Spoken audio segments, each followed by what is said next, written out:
All right. Welcome to the North Fork Experience, the podcast where we explore the journeys of exceptional individuals and businesses shaping our communities and industries. I'm your host, Kirk Hays, and today we have a multifaceted leader in the Pennsylvania real estate market. He's a realtor, property manager, and flipper renowned for his expertise in off-market deals and investment properties in the Chambersburg and Greencastle area. Please welcome Chase Bricker. Hey, Kirk. Thanks for having me. It's fantastic to have you. Let's dive into your North Fork experience here.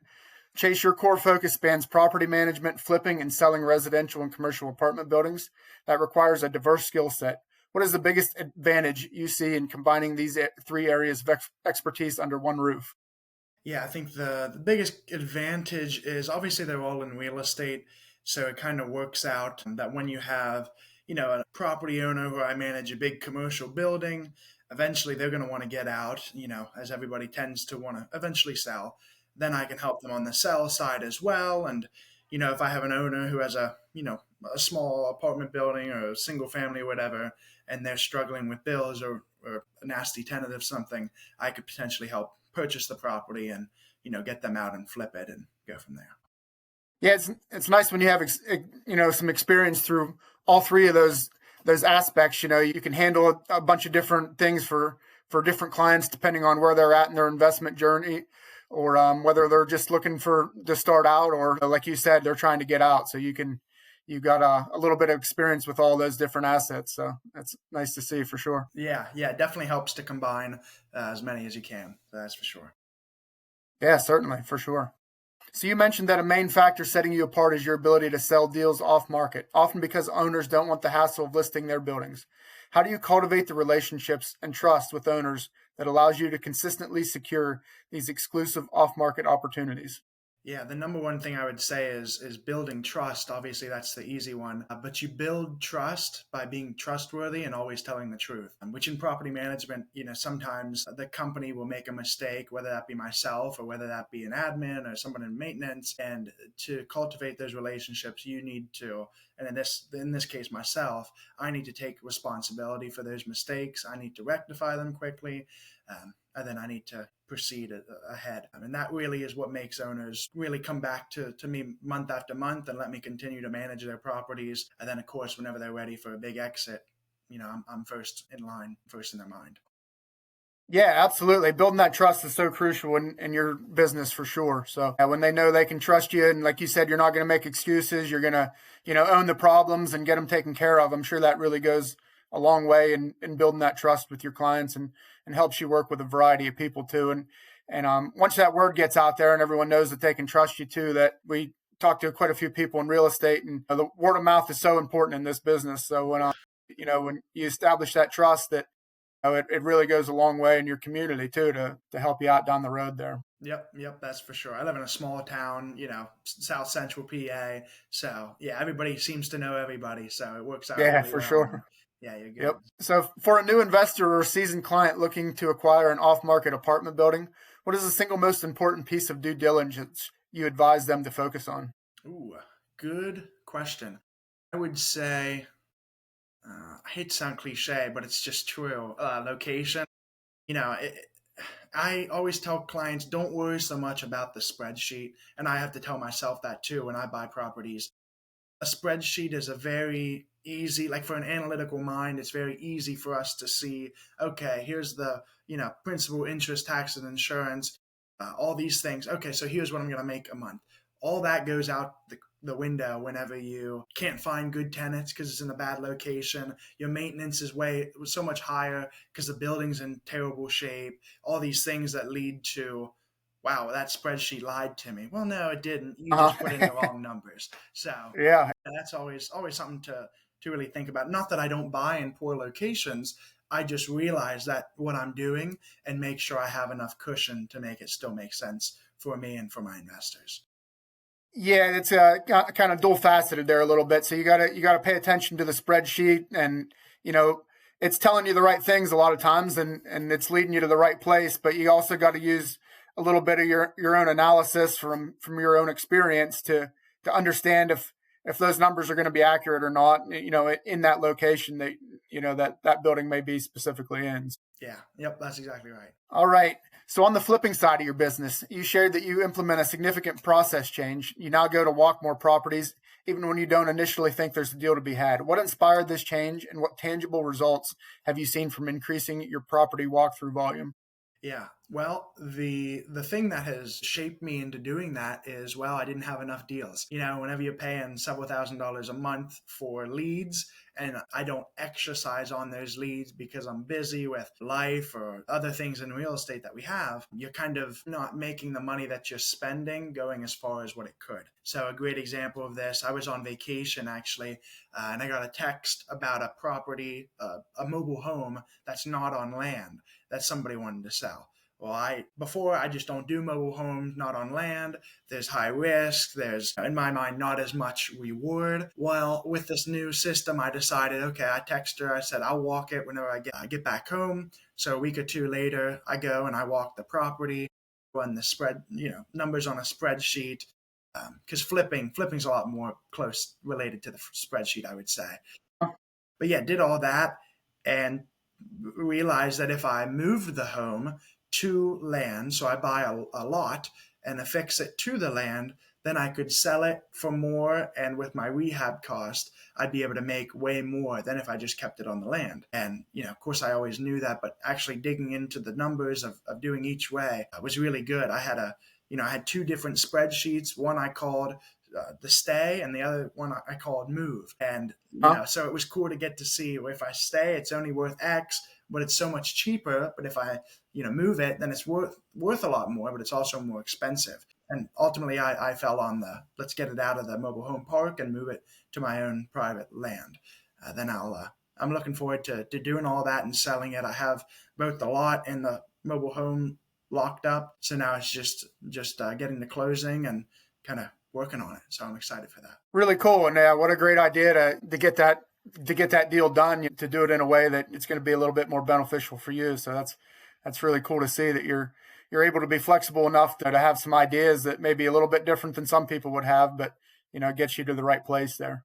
Yep. So given your deep involvement in property management, how does that experience inform your decisions and risk assessment when you were looking at a property to flip or an apartment building to sell?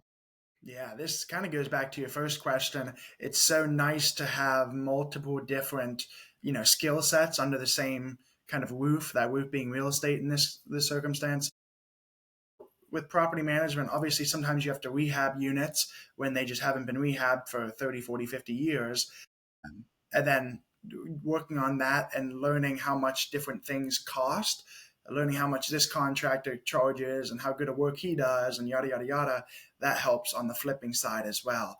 And vice versa, if I'm flipping a home and I find somebody to do some thing for me, siding, roofing, painting, flooring, whatever, I can use them for the property management side as well.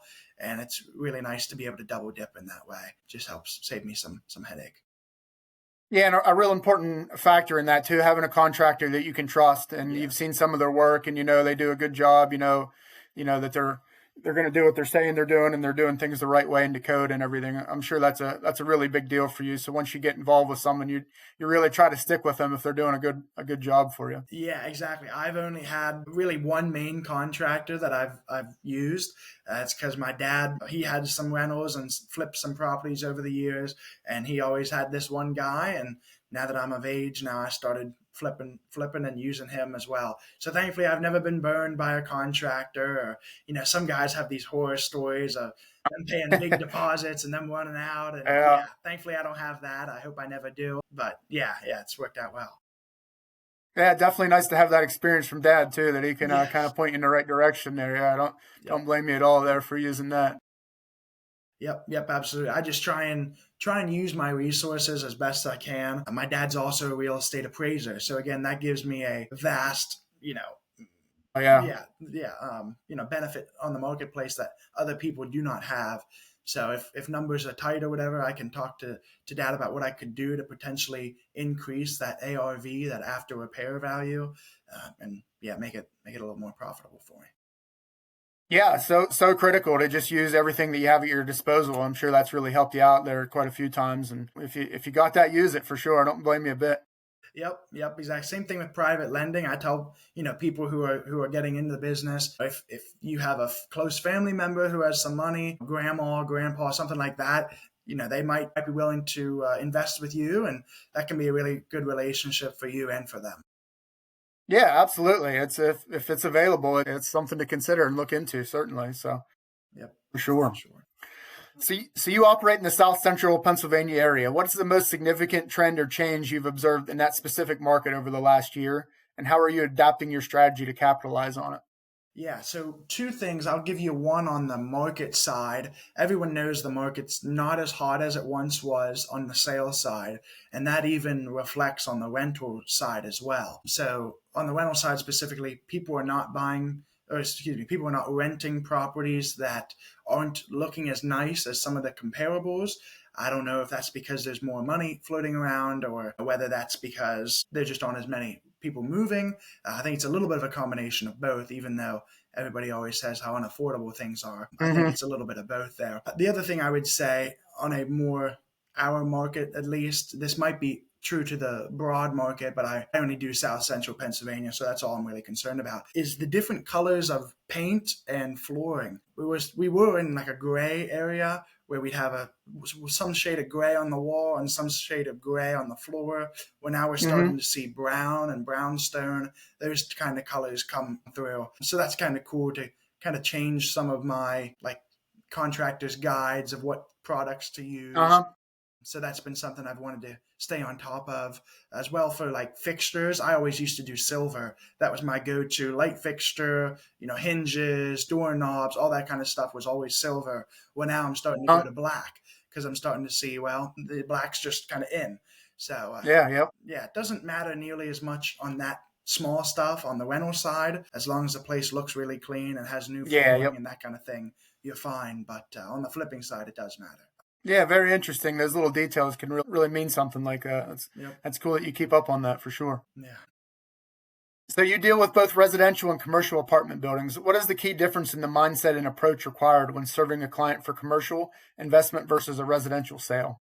Yeah, I would say they're fairly similar, but the largest difference is probably the sophistication of each. So I've had owners that have only managed or have only had small multifamily real estate, and I've sold them large commercial buildings. And so it's interesting to see them kind of transition into that new light. The numbers, the underwriting, it all pretty much stays the same. It's really not a big, culture shock in that way, but it is a lot larger of a deal. So you think maybe you want to spend a little bit more time on the underwriting. But again, I think you should I think you should be careful no matter what you're buying.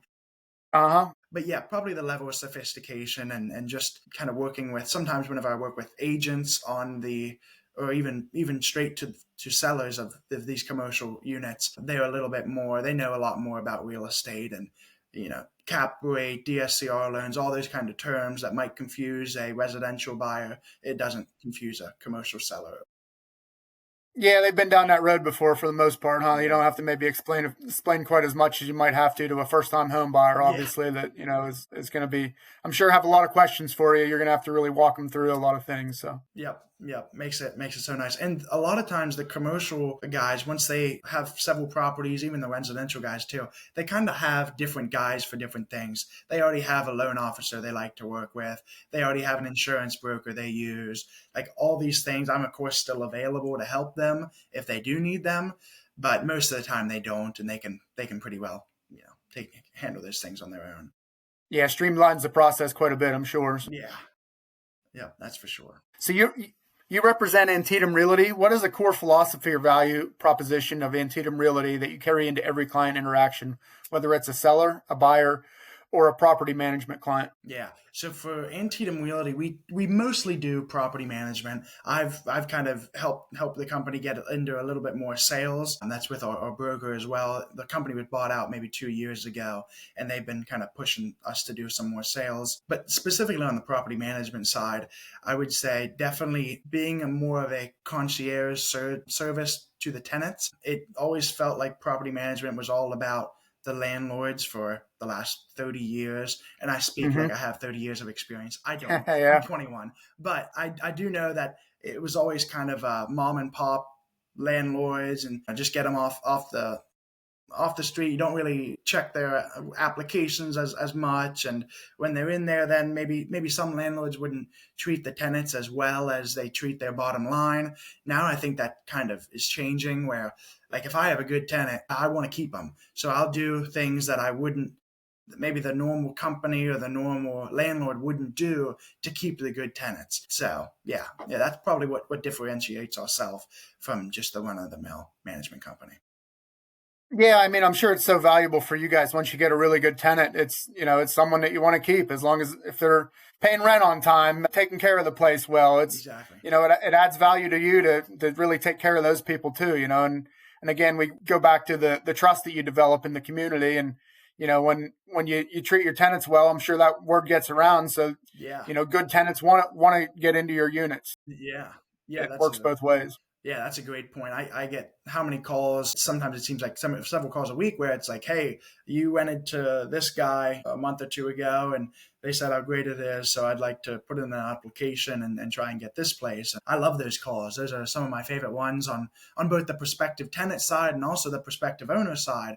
When I have a landlord that I've sold a building to and have managed his property for a while, he's telling other landlords. I always say, landlords know landlords. So I can please want to, kind of. Absolutely. Yeah. Yeah. That makes sense for sure. So for a client who is just starting to consider real estate investment, what is one piece of advice you always give them at the very start of their journey? Yeah. Probably at the very start, I'd say don't expect, your first deal to be a home run. Don't expect your first 1, 2, 3 years in business to be great. It's a long game. I always say it's a get rich slow game. It's not a get rich quick game. It's a get rich slow Yeah. game. So yeah, Yeah. you're That not going makes to see sense. much difference in the first 2 to 3 years. But if you buy right and you hold that sucker for 10 years, it can really, really help you in the long run, especially for retirement. I always love seeing guys in their 30s, early 30s getting into real estate and maybe buying a single family house for them and their family to live in. And then instead of selling it right away, they decide to rent it out. I love that because that's just building that passive income. And over a long period of time, by the time they're 60, if they move every 5 years, they can really get a nice slew of properties and a slew of passivity by the time they retire. So, yeah. Yeah, that's some really great advice. Building that passive income and building equity is really important. So it's Yep. nice to have someone like you that's, that can guide them through that process and kind of show them what things could look like down the road. As you said there, it's a get rich slow scheme. So it might take a little bit, but yeah, you can get there if you do things right. So Absolutely. Absolutely. So looking ahead, what is one area of your business, whether it's property management, flipping, or sales, that you are actively looking to scale or optimize in the next 12 months? Yeah, so this one's a pretty easy one for me. I do not currently own a property management business. I am an employee for Antietam Realty. Come June of 2026, I'm starting my own company, and I'm really excited to actually have that. I've been working on it for a while now, working on my broker's license, all that kind of stuff that goes into it. I'm just excited to finally get the keys to the door kind of thing and get running with it. So that's probably the biggest thing. Right now I'm working on like systems and optimizing things that we do at the current company that I'm employed at and trying to make changes that I want to make for the new company. So yeah, I'm excited for that. Yeah, what an awesome thing to look forward to. And you can, like you said, you're kind of working on building it now, even with the company that you're with there, and learning the ins and outs, learning what works and what doesn't, and how you can really streamline your processes to have a smooth jumpstart for when you get going on your own there. That's pretty impressive for sure. Thank you. Yep, I'm excited. I'm sure you are. Yeah, that's a big deal for sure. Congrats on that for sure. So, Chase, this conversation's been incredibly insightful, showcasing the value of the deep market knowledge, relationship building, and proactive approach to finding deals. Your North Fork experience is a powerful reminder that success in real estate often lies in going the extra mile, like walking those properties. Thank you so much for sharing your journey with us today. Hey, thanks so much for having me, Kirk. It was a pleasure. So before we wrap up, for our listeners in the South Central PA area who are looking for expertise in property management, flipping, or securing off-market deals, what is the best way for them to reach out to you to learn more about your services? Yeah, the best way is probably just my Instagram. It's Real Chase Bricker. Excellent, excellent. We'll make sure we include those details in the show notes there so everyone can get in contact with you as easy as possible. That's all for this episode of the North Fork Experience. A huge thank you again to our incredible guest, Chase Bricker, and thank you all for tuning in. Until next time, keep exploring, keep growing, and keep experiencing all that our communities have to offer. Thank you.